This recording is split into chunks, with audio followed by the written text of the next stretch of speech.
Hello everybody, welcome to the first video of Tuesday, the British Day of Chewing. So this video is going to be all about the state of the Battle Realm. If you know, recently we I think we discussed in yesterday's MCN, state of the Battle Realm, new champions that could be coming into the game in the foreseeable year. I mean, look, how many do we have from this? 1, 2, 3, 4, 5, 6, 7, 8, 9, 10, 11, 12, 13, 14, 15, 16, 17, 18, 19, 20, 21... 22, 23, 24. So that kind of like facilitates like a full year-ish, because do bear in mind, December they only put out one, but maybe they'll change that. I don't know what Kabam's habits are with stuff. Or this may just see like early part into next year. But in any case, there could be new champions coming into the game, and we're going to try in this video to predict them. And a lot of the time we do try and predict like what is going on, but I said it with a little bit of a laugh because a lot of the time J-Ax has already kind of like pre-predicted a lot of these champions himself. Go and check out the links in the description to Jay's. Jay's done very well with predicting a lot of the champions that have come into game. The thing is, I don't want to just go like, oh, I totally agree with all of these and I'm predicting exactly the same. No, there's stuff that I'm just going to predict differently, and as well kind of look at different ways of pinning the characters together with a little bit of comic book history here and there. It's probably wrong, but I like the idea of kind of like just throwing out something that's different rather than going, yeah, I agree, exactly the same. I'm going with a little bit of a different route with it. Now, we'll have a high-res version of this particular image, which is going to be the one I'm going to be referring to, but I'm going to be breaking it down into class by class and taking it from there.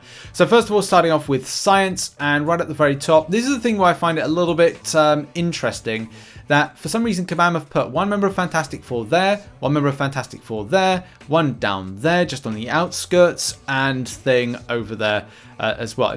I find that kind of weird, interesting, and is that a telltale sign of something to come? Or is it to throw you off the chase, which sometimes it is that particular case. So right at the top here, I've gone for Brainstorm or Valerie Richards, however you want to kind of describe the character.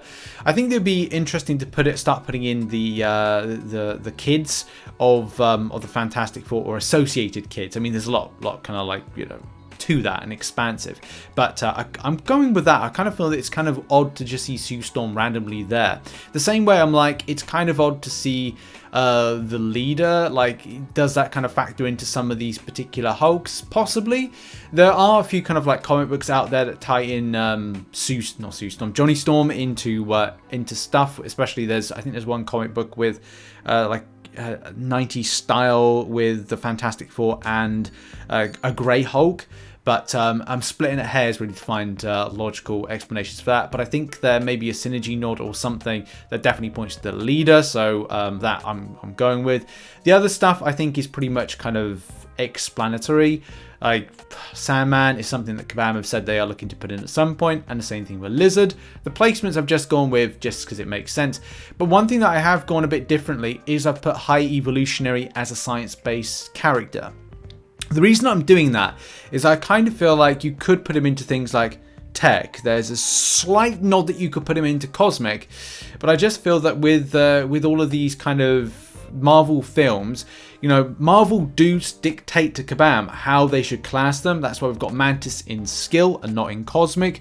That's why we've got a few other characters as well in some weird kind of positions. And I feel that Kabam and Marvel have dictated to Kabam to put high evolutionary in there. I also find it's kind of weird to have Quicksilver right down there, not just straight chilling, and kind of like linking them both together. I don't know, I kind of feel like that makes some sense, but it may make no sense. Moving now on to Mystic, and I've got to be honest, this is probably the one I'm least strong on stuff. There's some stuff I feel that Kabam may kind of like go down the route of, and I definitely think there's a good shout to have either Talisman or Shaman, based on having more coverage of you know, different cultures, different peoples, different backstories.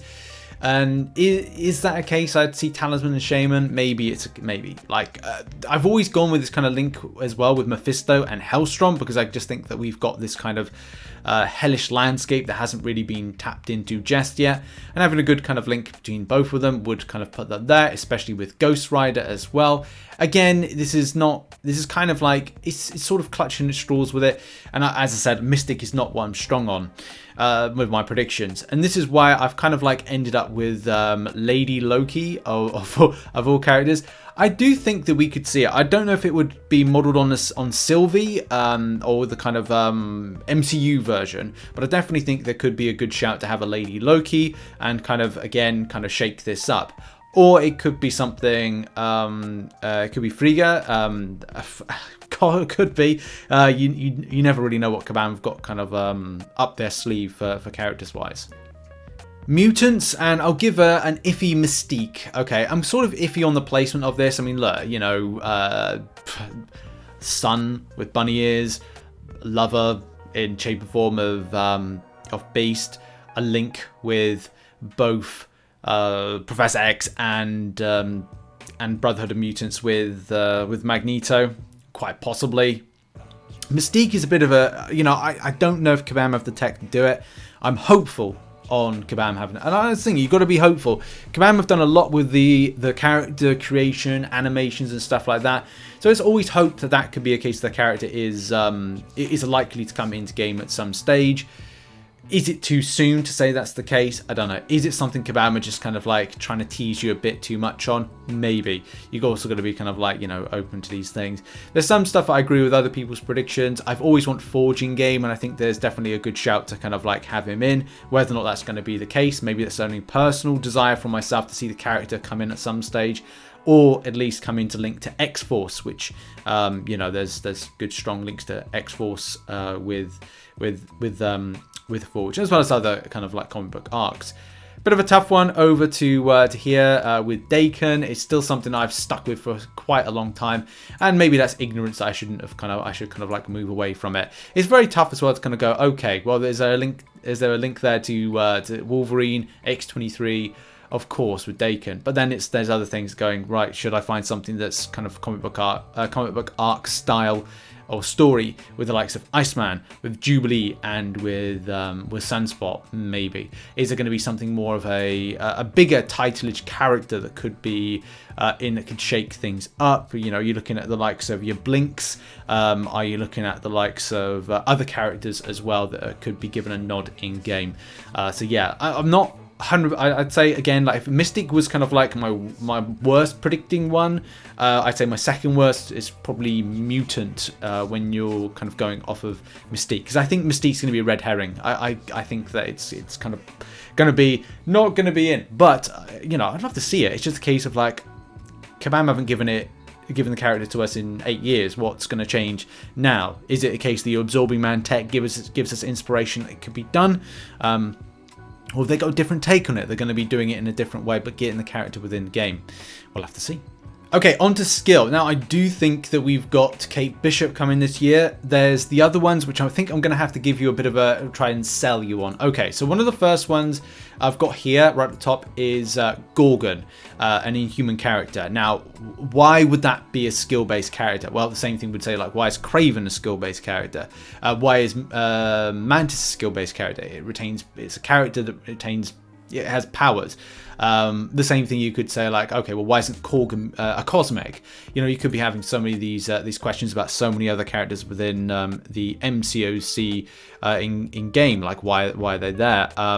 But it's a case of like trying to sell you on the notion of Gorgon, and there has been some fighting in the past with Karnak. Karnak and Mantis have fought off. The Guardians of the Galaxy and Inhumans have fought against one another, and there's also been Gorgon has been in that fight, which you can see on screen. This is from a comic book strip, but you could say that, well, it could be what was seen. There's Captain Victory and something Flag. I can't remember what it was called. Jack Flag, I think it is. That it could be Jack Flag within there, but I kind of like the idea of this being more kind of Gorgon, as we would like to see some expanse on the Inhuman line, especially to kind of have something more of an option for Korean's challenges in the future.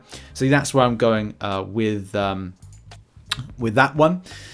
The other characters, again, Kate Bishop, I'm just going with a thing, but let's go and, you know, I just feel quite strongly in that one. Interesting Namora entry. Now, with Atuma being a skill-based character, it got me thinking about, right, well, are these kind of characters from the sea going to be, you know, with Atuma, it's being skill. Could you see another skill-based character as opposed to it being like, okay, Namora is a mutant, as a mutation, because like the others are just skill based. Anyways, how do I sell you on the Namora edition? Well, with Namora, whether or not she's Namor's cousin or Namor's lover, again, that's another thing to kind of get into as a story book arc. But there's an interesting tie-in between Nick Fury and Kraven that links Namora to the idea, the notion that she could be there. And that particular notion is based on the first meeting of... Now, I don't know if I've got the image. I think I've got an image, but I don't think I've got the image that I want on it. But there is a link between Kraven and Namora having some sort of relationship.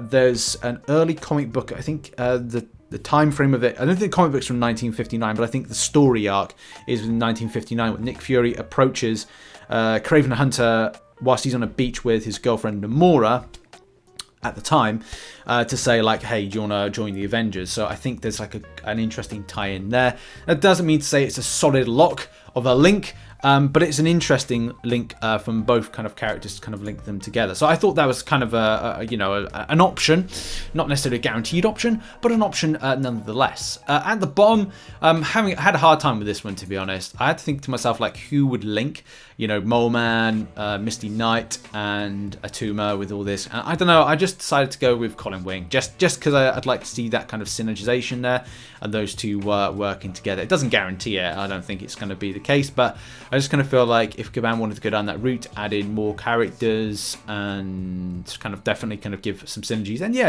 it's a possibility. Moving out onto tech, and I'm trying to find this one. I'm not too sure on this one. I'm a bit unsure about. Above Warlock, there is a character slot. Either Zero or Cypher I've got, but I kind of feel like it's either going to be one or the other, or neither. They link quite well, Zero and Warlock, kind of a buddies kind of team up thing, and it's kind of important for a storyline of what Zero does. But then you can't take away from the fact that Cypher, which is a combination of Warlock and another character, another mutant-based character, that kind of idea of those bonding together, they have kind of fought off Sentinels in the past, and I kind of thought that may be kind of like a good fit for that one. As it doesn't guarantee it, and I thought whether or not it would be anything from the like Techneo, I think it's Technopath Royal Family, something like that, from the world that Warlock is from. And I thought, is it going to be something like that? I thought, nah, because the Command really kind of expanded on that one. We've got no Marvel films that kind of link anything of that together. So I kind of went with nah, well, that one I'm kind of like did a pass. So it could be either of those or none of those. That I'm pretty unsure about. But some things that go down what I am sure about, okay? I'm sure about Jocasta. Jocasta is I think it's like the granddaughter of Henry Pym, but as well there's a difference between the robotic version and how that links to Ultron's creation and stuff. There's some really weird stuff in that particular story arc. I just started reading that today and kind of like was like, okay, I need to kind of, I'm interested to read up on some of this stuff. But yeah, there's a link to that one from Vision, so both Visions linking together, and there's as well Ultron. There's also a link to Vision, which is one that we all think is going to be a lock for this month. By the time I get this video out, it may be a case they start teasing what's on the way. Don't know though, we have to see. Ironheart, yeah, that feels like it's going to be a lock. That's right in there. It links to Shuri, links to Iron Man, and there's a few other characters as well that we could plausibly link everything to as you go. But yeah, the other one, bottom left-hand side, I'm going with Shocker. So how this will be presented would be a very important thing. How Shocker would be technical enhancements to kind of like weaponry and equipment. I think it even said that he uses tech within his abilities, and I kind of feel that may be where Kabam go with it. But again, you have to bear in mind, Marvel will dictate to Kabam how they class the particular character. A lot of the time, Kabam don't have a say. If they say, oh, we believe Shocker should be a skill, for example, they go, nah, Kabam, you have to make it a tech. Not to say it will happen, not to say it won't. It's just a lot of the time Kabam get dictated to on classing of their characters. So yeah, I'm pretty certain on 4 of the 5 here of this one with Jocasta, Viv Vision, Ironheart, and Shocker. They all kind of fit relatively well, especially being a latter member, or new iteration member of the Sinister Six. And finally, on to Cosmic. A little bit unsure about some of these. Confident in some ways, non-confident in the other. Beta Ray Bill I'm going with here. Some may say this doesn't really kind of fit in. I'll go with Odin Heimdall kind of linking to Beta Ray Bill. Cool for it to be a skill-based character, yes. But again, this is all based on how Marvel will dictate to Kabam how they're classed. Maybe it's a case it's shake up. Maybe it's going to be skill, but maybe at the same time it will be Cosmic. I mean, there was like some story arc where he's referred to as some kind of like robotic element. So, but would you kind of throw him into tech? Would you throw him into science? I don't know, man. It just depends how Marvel want to dictate it. I'm going with a bit of a weird one for the top, and I'm going with Supergiant, which is another member of the Black Order, which was not in the Infinity War and Endgame films. And it may be a case that would fit nicely because it's Cull Obsidian to the top part. Maybe, maybe not. Could be anything really. It could even be Gladiator, which I've swapped to be down here. Any particular reason I've put it there? And it's just a case of like Guardians of the Galaxy. I've saw a comic book where they were facing off against one another, or there was a Drax and Gladiator standoff, and I kind of thought, is that something that Kabam was saying, like, okay, well, when we release it, it's going to be associated with the Guardians of the Galaxy? Maybe. Maybe not. And there we go. That has been my predictions for this. As I said, it's probably going to be a case it's like you will see J-Ax's predictions and how they're going to be for the rest of the year and go, yeah, it didn't exactly pan out to what you predicted, Rich. Yeah, it was. Jay's like, there's used to be an old kind of psychic in the UK, female called Mystic Meg. I don't really know what his real name is, but he is Mystic. Well, we'll just call him Mystic J or something like that. But yeah, he does a fantastic job with these particular stuff. I don't know. It's always important to kind of like have something different to present, and that's what I hope you enjoy with this one. And I had a lot of fun today. I had a lot of fun, just kind of like I spent three hours just doing some research and stuff. So it was cool to kind of like go to comic book stuff, comic book websites, and just like Hellstrom, Talisman, just get reading on stuff, get reading on Supergiant, and learn a bit more about characters within the Marvel universe and stuff like that. So yeah, go and check it out. The image in the description, the larger image, and that's been it. What are your predictions though? That's the thing. What's everyone's predictions? Put it in the comment section down below. Are there certain ones you kind of feel like, nah, it's got to be this one. I feel strongly about this one.